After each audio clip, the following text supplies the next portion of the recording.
Hey you guys, it's me Gemstone at tarotfreehealing.com. I hope you guys are doing really well. This is for the Virgos. It's your monthly reading for the month of June, and I'm just shuffling up the playing cards and we're gonna see what comes up for you, Virgo. So your first card is the Four of Diamonds. Second is the Jack of Hearts with the Nine of Clubs with the Five of Hearts. Okay. I feel like for you, Virgo,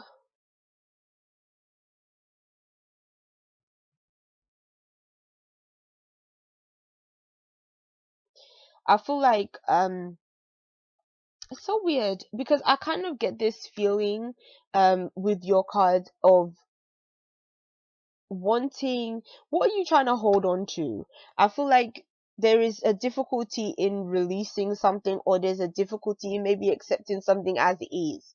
And so what I kind of feel from your cards is there is this kind of loving vibe, but then love has also disappointed you in some kind of way. And I think that maybe you tried your best to kind of maintain it and hold it and keep everything together, but then it's been a struggle. Maybe you felt like you was fighting by yourself, or you was trying to keep things together on your own, and it just hasn't proved to be as simple as you would have hoped it would have been. Um, I kind of feel that maybe at one point you went into things really open to the experience, really hoping for something, some kind of new love to be established. But then it's like for some reason it's quickly turned south in a way that you didn't even expect, but you tried to maintain things as best you could. Even if this isn't a love situation, a this could be speaking of a something that you love to do, something that you felt like some kind of emotional connection for, just didn't turn out the way that you would have hoped. Yeah, but maybe things just needed to change. Maybe you didn't want it to change, but the universe kind of felt like it needed to. And so we'll get more information, more coming through with the tarot cards. But what I'll go into is your finances. Let's see what is showing up in terms of your finances, Virgo. So your first financial card is the Eight of Pentacles with the Six of Pentacles with the King of Cups. So you've been working hard towards just perfecting skills, learning new skills in the work that you're doing. I feel like you're doing a good job and people are really seeing what you're doing and what you're offering. I feel that you are really being generous and supporting others. It's almost like you want other people to benefit from your own hard work, or you want people to be able to it's like, I don't know, you have this generous spirit around you. It's not like you're just working for yourself and you're just kind of sitting, thinking about all your own goals or your own achievements, but I almost think that you're trying to improve yourself. And for some of you, this could be that maybe you're working in a position where you're an apprentice, or maybe you are training, but you're coming a long way in that training. And I think that, or yeah, you could be training, or even in some case you might be the one training somebody else. But even if you are training somebody else or being trained, I kind of get this impression where, as well as you're the student, you're also the teacher. So there's things to be learned, and there's also things that you can give to other people as well that you already learned. And I think that that could be what gives you the joy in what you do, is the fact of helping other people and supporting other people. And so I kind of feel that the more you feel like you're helping others, is the more you're gonna feel like, okay, you're gonna feel the reward back, basically. Um, So yeah, that's kind of what I get. There's a lot of being very helpful, and I think that a lot of people, you may find that a lot of people are coming to you for that kind of help that you're giving. But whatever you're doing with a pure and generous heart, and I think that's a really beautiful thing. So it also could be speaking of doing voluntary work as well. So maybe some of you guys might take up doing voluntary work in the month of June also. Okay, so I'm just shuffling up the deck. I'm going to be going into the cards for those of you that are in relationships. So for those of you that are in relationships, you have the Fool. He hasn't come up yet. And then you have the Six of Wands, and then you have the Seven of Swords. So interesting cards, interesting cards. The Fool is telling me that, you know, you've embarked on this new and exciting experience with this new relationship that is in the air. So everything, for some of you guys, you could be meeting somebody new, and or if you've been in a relationship for a while, it could be saying that maybe, you know, a new lease of life is being blown into this relationship, like something recaptures the essence of maybe what got you guys together in the first place. Like something makes the relationship feel like it's new again. And so I think whatever that new thing is, it can be really positive and it can be really refreshing. And then the next card following is the Six of Wands. And this is when there is like an accomplishment, feeling fulfilled with certain things. But then the only thing that I always feel like, when I feel like this card is better served when it shows up for a work situation than a love situation, because I always get the impression that this card is almost like when a person is proud of their partner.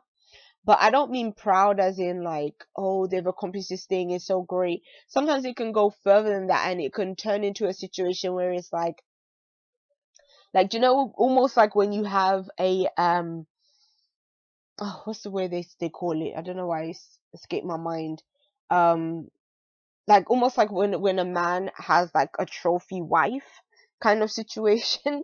Like that's just how I feel about this card sometimes when it shows up in a relationship situation. Like almost when you want to like show off your partner, like, yeah, this person is mine, and la la la, and like this person is so special, and da da da, like that kind of thing, so that other people are like, oh yeah, like they're so great together kind of situation. But sometimes it's more about that one person than it is about the other person. It's more about how being around them makes, like, for instance, okay, let me think of a better way to say it. It's almost like if you're with somebody else and you feel like, oh, they're so special and all this other stuff, and you're kind of almost like boasting because of this other person, obviously that's coming from you. That's coming from you feeling like you more validated by this other person. And so that's kind of how I read that this card like can show up as well when it comes to a relationship. Um, so yeah, there might be some, new things that happen that make you feel that way about your partner. Like maybe, I don't know, maybe they take this like, extreme, maybe exercise program or something, and they become like really slim and glamorous or something, and then you think, oh, like you want to tote them around more because they, look different. I mean, it can be something like that. But then what I kind of feel with this card is um it's a difficult one, because it kind of speaks of when something shady is kind of going on, when a person isn't really to be trusted, or they're doing something in secret. But then it doesn't have to always be a bad secret. At the same time, it can be like that, like for instance, a person may have like a surprise party that they're throwing you don't know about it, so they're setting everything up behind your back. So it can be that kind of surprise. But it also could be like secrets, as in to say that maybe this person isn't being entirely honest about certain situations where they should actually be honest. But then on the outside of things may seem like the perfect union, and people may be proud of you, but then on the other side of things, there may be some secrets that aren't being revealed, things that are going on like behind the scenes that may not be um all that great at the same time. Let me just get another card just to sort of elaborate on that message and see what it is. Yeah, like this is the card to sort of clarify that last card, and it's another seven card. So seven again is a number that is about the south, so it's not a really great number in terms of unions, to be honest. Again, it's sort of like when you're thinking more about yourself, and then it's all about like, this card is about fantasy, the allure of the fantasy and of life and stuff like that. So sometimes with these two cards paired together, everything may not be exactly what they seem on the surface. So, and maybe that's what you might come to see in June, Virgo. So for those of you that are single,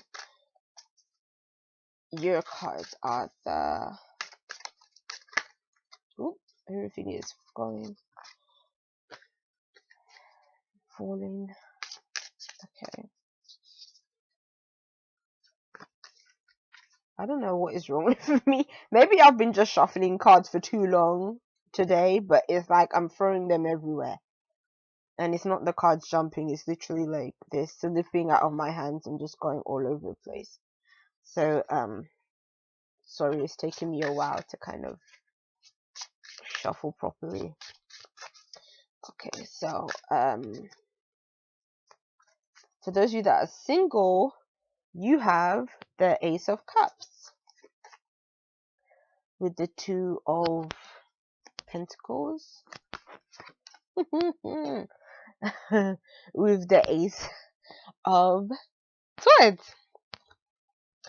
So, I think if you're in a relationship, and I know this is for the single, but I kind of feel there's a connecting message. I think that if you're in a relationship or if you're single, you could potentially be seeing more than one person, or maybe your partner could potentially be seeing more than one person, or have the option. Even if they may not be seeing them, they may have the option of seeing somebody else too. Because what I kind of see here is there is love, there is the start of something, but then he's balancing out his options. He has more than one person that could be interested, or so he's thinking, which one do I go for, like which one, where do I lean towards? And it seems to be that he is kind of having this dilemma between what is in his heart and what is in his head. So it's like, okay, what do I do? Which way do I go? Like, what's the better option for me? So yeah, if you're single, that's okay. Like, if you're not committed to anyone, it's okay to kind of have like a mystery person, another person. Um, because the person in the middle, like, they're just having fun with things. Like, I feel like it's almost like kind of light-hearted, like, okay, we're dating, we're kind of seeing how things feel. You may be being intimate, you may not be. But I feel like this person is not taking things too seriously at this time, and they're just kind of, like the clown, they're juggling, juggling people. So it could be that like situation that's going on there. Yeah, that's how I feel about those cards. So let me move on to the spirit card. So let's see what happens, or what shows up, we should say, with the spirit card. So for Virgo in June, your card is the Devil with the Four of Pentacles. The Four of Pentacles has shown up quite frequently in these readings, with the Three of Wands. Now, the first message that I see coming through with these cards is basically that you can't hold on to that which is not serving you, Virgo. That's what the first message that came through with the cards. I think that this is a time where you kind of have to reassess certain things. What is holding you back? What is keeping you from being your highest and best self? What is blocking you? are certain things becoming unhealthy? Are certain things becoming obsessive? Are certain things becoming excessive in your life? Are you holding on to a person that doesn't want to be held on to as well? Is, it's like you kind of have to think about these things, especially when this card shows up in the middle, because it shows that you're not releasing something that may potentially need to be released or may eventually escape you altogether in the end. And it's kind of saying that this is what will happen if you release. If you release, something better will come through, but you have to release it first. Like, you have to have that time where, okay, that other thing is gone. You can see now he's moved on. He's by the sea. He's waiting for something to come, a ship to come from the sea, or maybe those ships are drifting away. Like, sometimes if we hold on to something for too long that isn't really serving us, it it means we miss out on other opportunities, or we miss out on other things that we could have gone for, or we haven't left ourselves open to receiving something different. So I feel like spirit is telling you that you kind of have to release certain things. I also feel like spirit is kind of telling you to unwind a bit more and not be so um not be so tightly wound as well. If that's another thing you've been feeling, that's just something that just came through for me. Um, but yeah, there's this need to really embrace that which is new and different for you. So yeah, Virgo, peace and many blessings to you. I'll be seeing you. Bye.